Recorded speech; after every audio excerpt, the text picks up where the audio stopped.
Hips 7 ways puts your hips through its full range of motion. We're going to be starting off on the ground and on our side.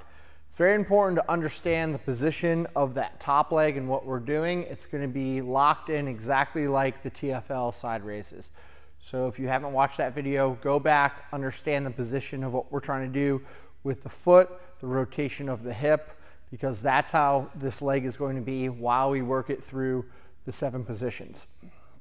So first thing that we're going to do is we're going to get on our side. We're going to try and be as straight of a line as possible. So we want that hip being nice and high up on the side right here. We don't want it leaning back, or we don't want it tilting forward. Next, what we're going to do is we're just going to bring the heel long. So that means kind of almost pulling the top part of my foot up. And we're going to bring that slightly behind the body like we talked about in this TFL raises. We're going to rotate that foot down a little bit. Doesn't have to be cranked down, but we're thinking about that heel high. For these 7 ways, the first way we're going to be doing it is going to be the TFL side raise. So we're going to just lift this up. We could always start off with just 3 reps in each position, and then our goal is to build up to 7 reps in each position. After we do the TFL side raise, we're going to do a front raise almost. So we're going to keep our hand braced here. We're going to just try and bring that foot in. We still want it rotated in that direction, and then come back out. So we're going to rotate that foot down, bring that forward the best that we can, and come back here. Notice how slow I'm going. A lot of times we're going to just allow this hip to swing open and close, which we don't want. So give yourself a little bit of a brace. Think about this being high, bringing it as far forward as we can, and then coming back. That's the second one. The third is going to be the entire opposite. We're going to go behind us. So same thing. We're going to try and keep this hip and this core engaged as we bring it behind us, having that toe slightly down. What a lot of people have a tendency to do when we do this back one is that we start arching the body. We don't want that. So if you go slow and crank your abs down, we're going to just bring that back, get that glute squeeze, keep the heel long, and we're trying to move at the hip. So after we do those, we're going to combine that front and back swing.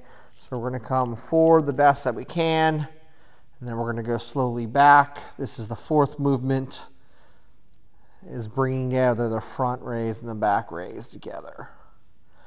After we get done with these positions, we are going to go into clockwise and counterclockwise positions. So while we're doing this, we don't want that foot once again being up here. We do want the clockwise rotation, counterclockwise rotation going slightly behind us to work more of that glute. So a couple in each direction. Still trying to point that toe down the best you can. We should still ultimately be feeling the burn on the backside, onto that glute, onto that TFL. That's where we want to feel all this. And then creating that rotation. Try to keep it away from getting into the spine. If we do, make the circles very small. And as we get better at it, we're going to make big circles. So as always, start small, start slow, then get bigger. Finally, the 7th movement, 6th movement, our 5th and 6th movement were clockwise and counterclockwise. The last movement that we're going to do is the toughest one, and that's going to be the Z's. So we're going to just make a Z, elevating and going back, lowering and going forward. And the goal is we want to make the Z as big as possible on the forward and back swing, as well as height.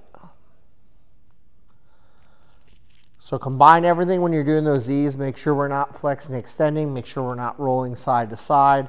I would kind of keep your eyes and look down and see what you're doing for this movement. But those are going to be the 7 directions you're going to be working through.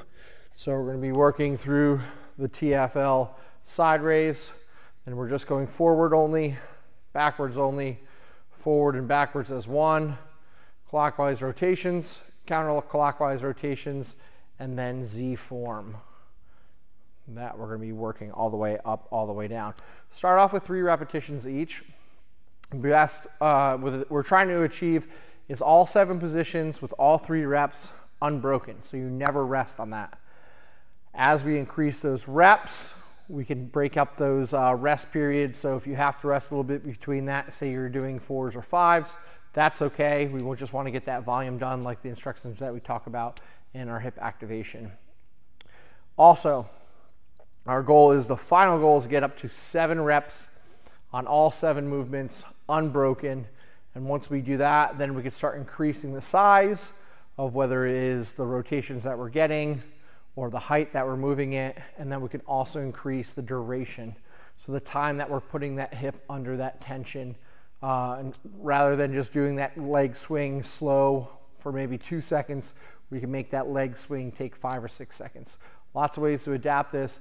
This thing should be lightened up, should be firing, it should feel good. A lot of blood flow going around there and muscle activation happening with that hip. This is really good for those sleepless nights. If you get those cramps from laying on your side and we're getting a little bit of pain into that low back, into the TFL, try these out. Fire up that TFL and that glute, and you might be able to get back to sleep.